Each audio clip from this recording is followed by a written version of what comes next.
சர்க்கம் 66. ஜனக மன்னவன் தன்னிடமுள்ள வில்லின் வரலாற்றை கூறி தனது பிரதிஜையை தெரிவித்தல்.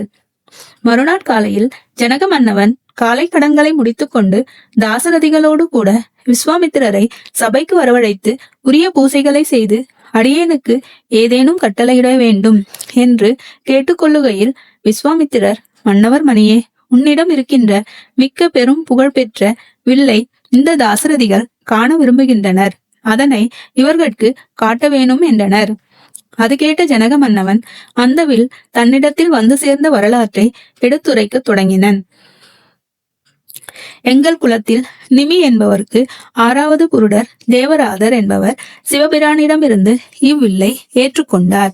அது எப்படியெனில், முற்காலத்தில் சிவபிரான் தக்ஷ யாகத்தில் தேவர்களை நலியும் போது இவ்வில்லை அவலீலையாக நான் ஏற்றிக்கொண்டு சினந்து தேவர்களை நோக்கி, இவ்வேள்வியில் எனக்குரிய பகுதியை நீங்கள் கொடாததனால் உங்கள் தலைகளை இவ்வில்லினால் அறுத்தி தள்ளிவிடுகிறேன் என்று கூற, அப்போது தேவர்கள் அஞ்சி நடுங்கி வணங்கி வேண்டிக் கொள்ள சிவபெருமான் திருவுள்ளம் இறங்கி உவந்து அந்த வில்லை தேவர்களுக்கு அழுத்திட, அப்போது எமது குலத்தில் பெரியவராய் விளங்கின தேவராதரிடத்தில் அவ்வில் கொடுத்து வைக்கப்பட்டது.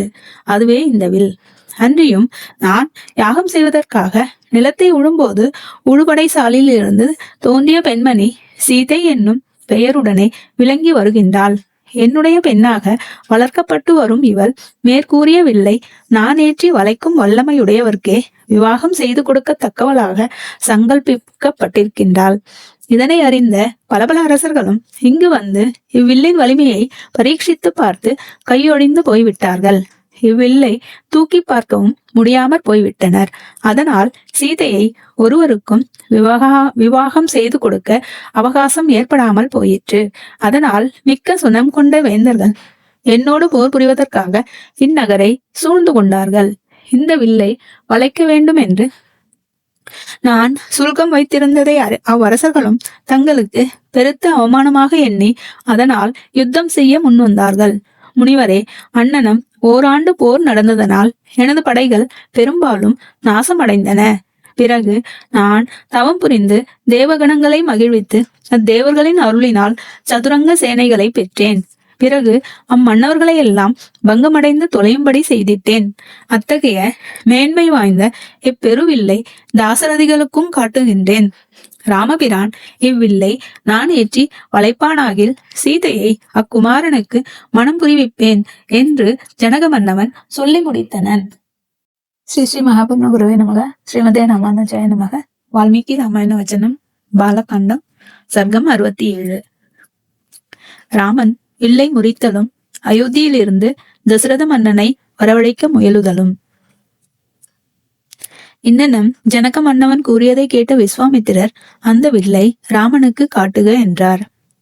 ஜனகனும் தனது வேலைக்காரர்களை அழைத்து அவ்வில்லை அங்கு கொணர்ந்து சேர்க்குமாறு கட்டளை இட்டனன்.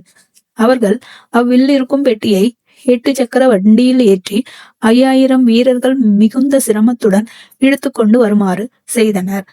அண்ணனம் அது வந்து சேர்ந்த பின்பு விஸ்வாமித்திர முனிவனை நோக்கி ஜனக மன்னவன் கைகூப்பி கொண்டு, முனிவரே, இப்பெரு வில்லானது மிகவும் சிறப்பு பெற்றது. தேவர், அசுரர், அரக்கர், யக்ஷர், கந்தருவர் முதலான அனைவரும் ஒன்று கூடினாலும் இவ்வில்லை நானேற்றகில்லார். அப்படியிருக்க மனிதர்களில் இதற்கு வல்லமையுள்ளார் யாவர்? இத்தகைய பெருவில் இதோ கொண்டு வரப்பட்டுள்ளது.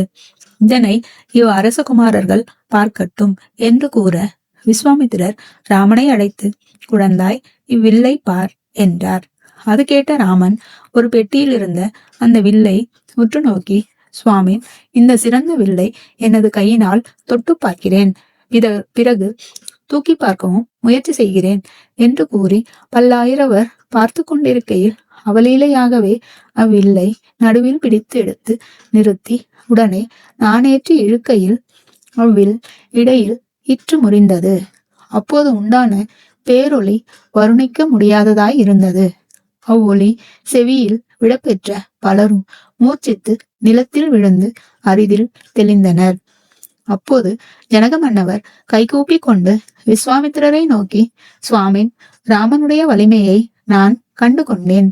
மிக ஆச்சரியமாக உள்ளது. இஃது இன்னனே நடைபெறும் என்று நான் கனவிலும் கருதவில்லை. இனி என் மகளான சீதை ராமனை கணவனாக பெற்று எமது குலத்திற்கு பெரும் புகழ் விளைப்பாள். இவளுடைய விவாகத்திற்காக நான் கொண்டிருந்த சபதமும் நிறைவேறிற்று. இனி விவாகம் நடைபெற வேண்டியதே.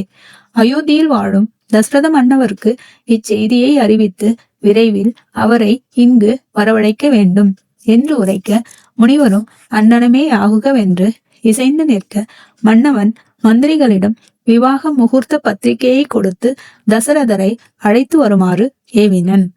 ராமன் கதை கேளுங்கள், ஸ்ரீ ரகுராமன் கதை கேளுங்கள், ராமன் கதை கேளுங்கள். ராமாய ராமபத்ராய ராமச்சந்திராய நமः. ఈ జగమంతా రామమయం రామ రామ రామ రామ